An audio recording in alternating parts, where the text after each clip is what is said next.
siapa yang udah tahu apa itu talak, khulud, atau poligami? Belum tahu. Oke, baiklah. Pada pertemuan kali ini kita akan belajar tentang talak, khulud, dan poligami ya. Ya. Nah, pertama kita harus tahu dulu sebelum kita belajar tujuan pembelajaran kita itu apa, agar selama pembelajaran kita paham apa saja yang harus kita capai nantinya.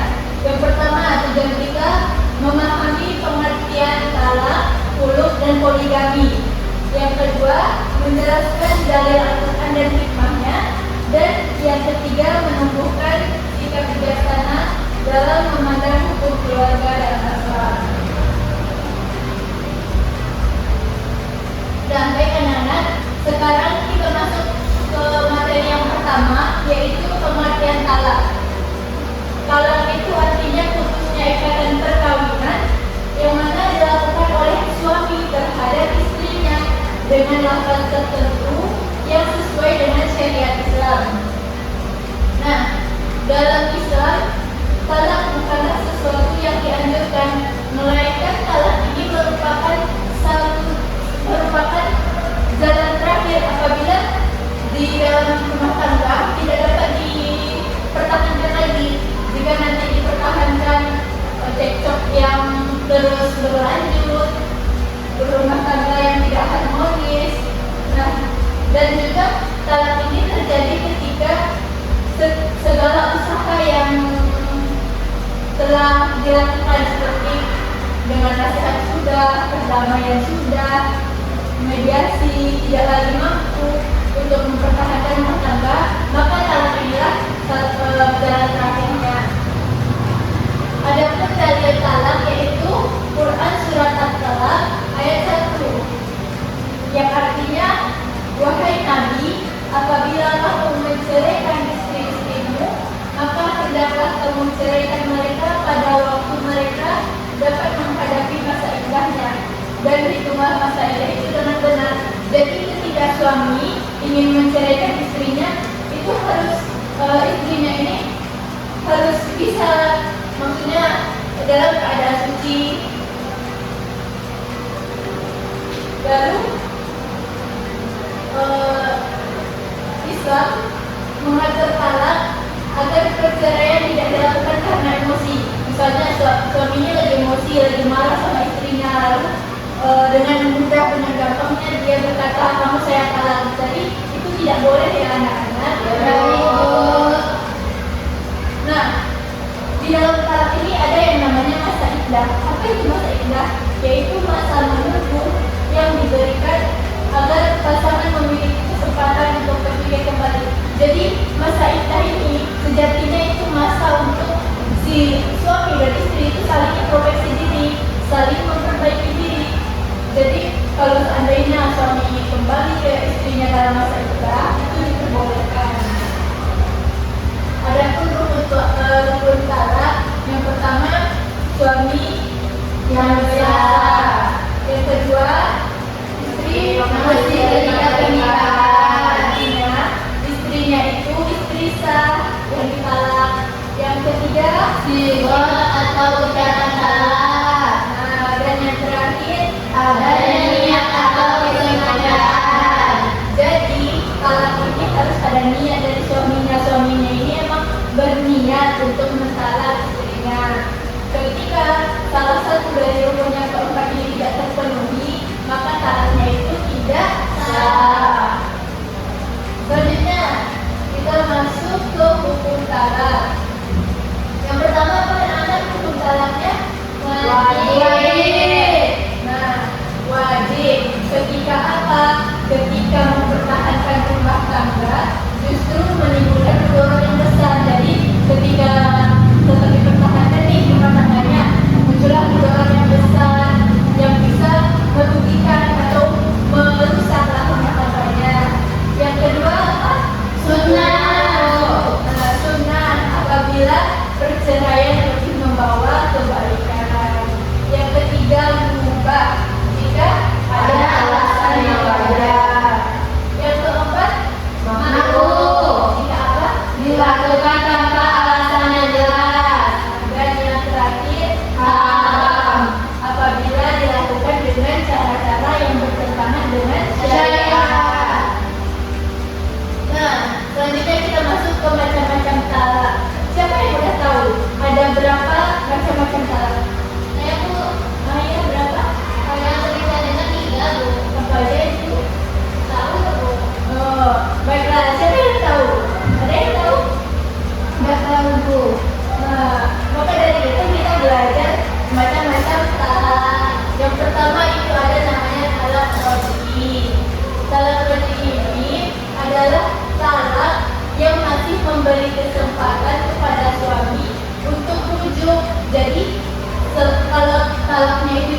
Jadi suami boleh kembali ke istrinya nih tanpa perlu akad baru. Contohnya apa? Misal ada si Ahmad, dia nikah dengan Aisyah. Si Ahmad ini menjatuhkan talak kepada Aisyah. Nah, misalnya karena pertengkaran yang luar biasa gitu, tiba-tiba Ahmad menjatuhkan talak sama Aisyah. Aisyah, kamu saya talak, kata Ahmad. Jadi, nah setelah sebulan berlalu, Ahmad ini termenungkan. Dia pikir, saya sedih kali lah rasanya kalau nggak ada Aisyah ini, kata Ahmad. Terus gimana kalau saya kembali aja ya sama Aisyah? Terus pergilah Ahmad ke rumah Aisyah. Aisyah, saya mau kembali sama kamu. Terus boleh nih Ahmad, kita kembali aja, saya tidak sepi nih sama kamu, kata Aisyah. Jadi kembalilah orang itu. Nah, ini maksudnya apa anak-anak? Jadi Aisyah dan Ahmad ini masih boleh dia kembali tanpa melakukan akad nikah yang baru, tanpa adanya mahar yang baru, karena masih talak raj'i. Yang kedua, ada namanya talak bain. Talak bain ini talak yang tidak memungkinkan rujuk kecuali dengan akad nikah yang baru, dengan mahar yang baru. Contohnya apa? Ketika ada pasangan dia berpisah melalui huluk ini, permintaan istri atau istri meminta agar dia itu ditalak oleh suaminya. Jadi jika keduanya ingin bersama, maka mereka harus nikah baru lagi dengan mahar yang baru. Paham anak-anak? Paham. Selanjutnya kita masuk talak sunni, yaitu talak yang dilakukan sesuai dengan tuntunan syariat ketika istri dalam keadaan suci belum digauli ketika masa suci tersebut. Yang keempat itu ada namanya talak bid'i. Nah, talak bid'i ini kebalikan dari talak sunni. Kalau sunni itu kan istrinya dalam keadaan suci dan belum digauli pada masa suci tersebut.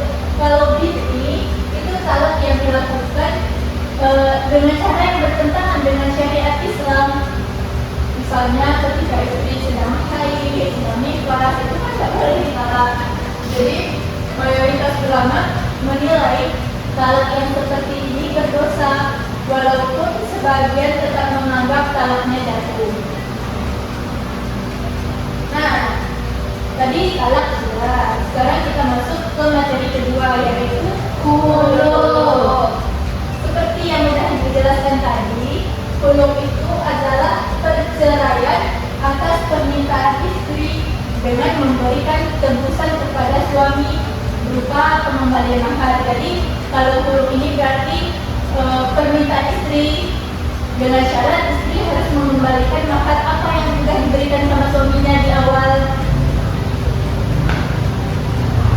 Nah, khuluk ini diberikan sebagai solusi ketika istri merasa tidak mampu lagi menjalankan rumah tangga dengan suaminya. Adapun dalil khuluk yaitu Quran surat Al-Baqarah ayat 229. Siapa yang bisa baca? Saya Bu. Ya, siapa yang baca? Kaisha. Coba baca Kaisha. A'udzu billahi minasyaitonir rajim. Bismillahirrahmanirrahim. Fa'in khiftum alla yuqima hududallah fala junaha 'alaihima fima sadaqallahul azim. Artinya, jika kamu khawatir keduanya tidak dapat menjalankan hukum-hukum Allah, maka tidak ada dosa atas keduanya tentang bayaran yang diberikan oleh istri untuk menebus dirinya, Bu. Nah, benar sekali. Jadi dari Quran surat Al-Baqarah ayat 229 ini dapat kita pahami bahwa ketika keduanya khawatir, ketika kamu khawatir keduanya tidak dapat menjalankan hukum-hukum Allah, maka tidak ada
suaminya. Tetapi ia khawatir jika ia masih bersama Sabit, ia tidak dapat menjalankan kewajibannya sebagai seorang istri dengan baik. Maka ketika itu Rasulullah berkata, kembalikanlah mahar yang diberikan oleh Sabit dahulu pada pernikahannya, maka dikembalikanlah oleh istrinya Sabit ini. Nah, adapun hikmah dari huluk ini menunjukkan bahwa Islam juga memperhatikan hak-hak perempuan. Seorang istri tidak dipaksa mempertahankan rumah tangganya yang sudah tidak dapat dijalankan dengan baik. Jadi Islam itu selalu memberikan solusi-solusi terbaik, baik itu dalam kehidupan rumah tangga, masyarakat, dan sekitar. Nah, anak-anak, siapa yang dari materi yang sudah Ibu jelaskan, siapa yang bisa menyebutkan apa saja perbedaan talak dan huluk? Ya Bu, Ya, siapa namanya? jadi Bu, Ya, apa ini? kalau talak itu dia hak dari suami Bu. Kemudian kalau talak itu tidak perlu keputusan. Dan ketika talak itu biasanya berupa talak raj'i Bu. Ya. Kalau dulu itu kebalikannya Bu, yang mana perlunya permintaan dari istri, kemudian ada keputusan sebabnya pembagian mahar. Kemudian hukumnya kalau ini namanya huluk ini sama dengan talak itu. Ya, benar. Nah, kemudian anak-anak yang dibilang sama Yuni tadi, selanjutnya kita masuk ke materi yang ketiga, yaitu mengenai poligami. Nah, siapa yang sering dengar apa itu poligami? Atau sering tetangganya ngomong poligami, poligami, poligami? Iya, tapi Bu. dia nggak tahu. Oh iya. Apa kata tetangganya? Beristri 4 Bu. Iya. Astagfirullahaladzim. Siapa yang setuju poligami? Ada Bu. Ya, kita boleh nggak setuju, tapi gimana ya, terhadap kan ini aturan dari syariat, tapi hakikatnya poligami itu sebenarnya itu membatasi. Karena apa? Karena pada zaman jahiliyah, orang-orang masyarakat Arab pada zaman jahiliyah itu dia mempunyai istri nggak cukup satu, ada yang 10, 20, 100, 200, banyaknya Bu. Iya, emang banyak. Maka diaturlah syariat poligami ini untuk membatasi, bukan untuk menambah ya anak-anak. Tapi pada masyarakat Arab dahulu, istri bapaknya ini kan banyak nih. Ketika bapaknya meninggal, istrinya ini turun temurun ke anaknya, maksudnya dari istri bapaknya dan istri anaknya. Iya, gitu. Pada zaman jahiliyah dahulu, makanya lah poligami pada zaman dahulu itu memang tidak memiliki batas. Makanya Islam datang untuk memulai poligami. Islam tidak datang untuk memulai poligami, tetapi membatasi praktik yang sudah terjadi pada masa jahiliyah tersebut. Yang mana dalil poligami ini yaitu Quran surat An-Nisa ayat 3, yang artinya, maka nikahilah perempuan yang kamu senangi 2, 3, atau 4, tetapi jika kamu khawatir tidak akan mampu berlaku adil, maka nikahilah seorang saja. Nah, ayat ini diperkuat dengan Quran surat An-Nisa ayat 129. Dipertegas lagi, kamu tidak akan mampu berlaku adil di antara istri-istrimu meskipun kamu sangat ingin berbuat demikian. Jadi Allah sudah menegaskan di dalam Al-Quran, kamu tidak akan mampu berlaku adil walaupun kita maunya adil, tapi sudah ditegaskan kamu tidak akan mampu, kata Allah. Yang mana contohnya aja ketika di rumah mungkin, atau kita melihat tetangga kita, dia mempunyai anak 2 atau 3, pasti tidak akan mampu dia berlaku adil sama rata. Pasti ada nantinya tumpang tindih atau kesenjangan walaupun sedikit. Nah, selanjutnya, mengapa Islam memperbolehkan poligami? Di antara hikmahnya yang pertama, perlindungan terhadap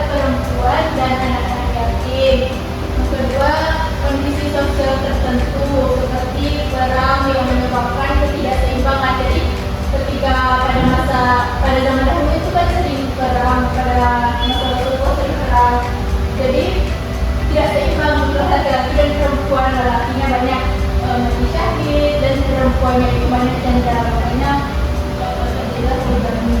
Dan yang ketiga yaitu solusi dalam keadaan tertentu dengan tetap menjaga keadilan. Nah, adapun syarat-syarat poligami yang pertama apa anak-anak? Mampu berlaku adil. Adil itu apa? Siapa yang tahu? Sebenarnya adil itu apa? Sama rata. Sama rata. Siapa lagi yang tahu? Tidak indikasi, Bu. Nah, benar. Ada lagi? Jadi adil itu menempatkan sesuatu pada tempatnya, sama rata, tidak pilih kasih. Yang kedua, Mampu memberikan lahir dan batin. yang ketiga, Tidak menzalimi istri dan anak. dan yang keempat, Mampu menghitung keluarga. Nah, benar. Jadi ketika laki-laki ingin poligami, maka harus lihat dulu syarat-syaratnya.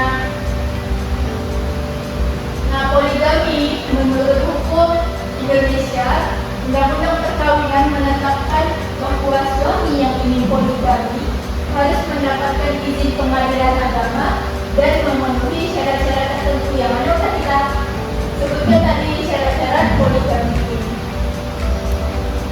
Nah, contohnya seorang suami ingin berpoligami karena alasan yang dibenarkan syariat dan hukum.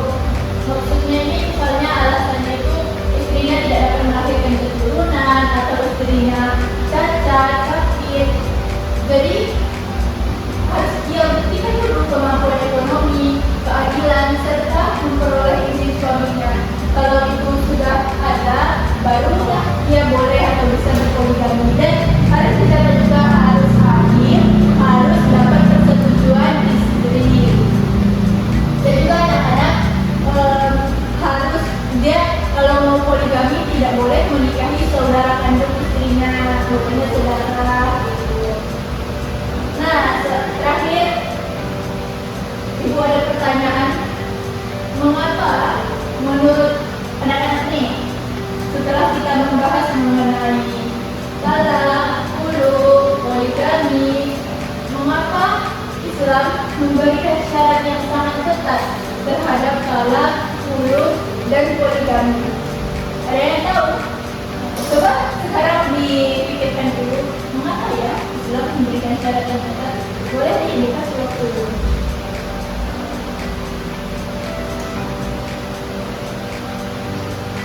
Bu, dia melampaui batas, Bu. Nah, jangan tidak melampaui batas. Selanjutnya, Biar tidak menyimpang, Bu. nah benar. Ada lagi? Apa ya? Islam memberikan syarat yang sangat ketat. Islam itu mengatur setiap dari kita tidur sampai tidur lagi semuanya diatur oleh Islam. Bu, mencegah kezaliman, Bu. Nah, benar sekali. Jadi Islam memberikan syarat yang ketat agar kita selalu berjalan sesuai dengan syariat Islam, sesuai dengan tuntunan Islam. Jadi dapat kita simpulkan dari materi kita pada siang hari ini, talak, khulu, dan poligami merupakan bagian dari syariat Islam yang bertujuan untuk apa? Menjaga keadilan dan kemaslahatan keluarga. Nah, Islam tidak menganjurkan perceraian dan tidak menjadikan poligami sebagai kewajiban, tetapi memberikan solusi untuk kondisi tertentu. Ingat, kalau ada adik atau teman kita yang laki-laki, kalau mau ada niat terlintas di kepalanya mau berpoligami, harus diingat-ingat dulu, harus adil, harus dapat izin dari istri pertama. Jadi harus sesuai dengan aturan syariat Islam. Terakhir, Rasulullah bersabda, sebaik-baik kalian adalah yang paling baik terhadap keluarganya, dan aku adalah orang yang paling baik terhadap keluargaku. Semoga kita menjadi pribadi yang menjaga keluarga kita dengan kasih sayang, tanggung jawab, dan keadilan. Amin ya rabbal alamin. Sudah, baiklah anak-anak, mungkin sekian materi dari Ibu. Mohon maaf apabila ada kata-kata yang salah. Ibu akhiri dengan Assalamualaikum warahmatullahi wabarakatuh.